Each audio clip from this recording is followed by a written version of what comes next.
Authentic Vietnamese food and drinks along LRT lang?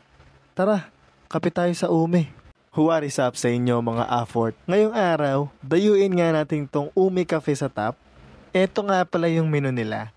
Meron silang drinks ranging from 110 to 180 pesos. Tapos yung kanilang mga foods ranging from 149 to 299 pesos naman. Umorder kami ng fresh spring rolls for 150 pesos, rice noodles, shrimp, and meat wrapped in fresh rice paper. Sunod naman natin tong Vietnamese ice milk coffee for 130 pesos. Kahit hindi yan puno, enough na yan para ipaglabang ka ng buo. Parang Spanish latte na mas pinatapang.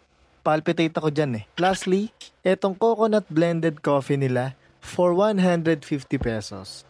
Di ko in-expect na pwede mo pala gamitin yung gata as milk ng kape. Bago to para sa akin, ang sarap din, ang creamy niya. If you're looking for authentic Vietnamese cafe in Manila, puntahan mo na tong Umi Cafe. Located sila sa ground floor ng Manor Building, Taft Avenue, Malate. Open sila from 8 a.m. to 2 a.m. Medyo masikip lang yung shop nila but they have a second floor naman na spacious enough para sa barkada. Maraming salamat sa panonood mga afford. Kung nagustuhan mo tong video na to, i-follow mo na ako. And as always, kita kits!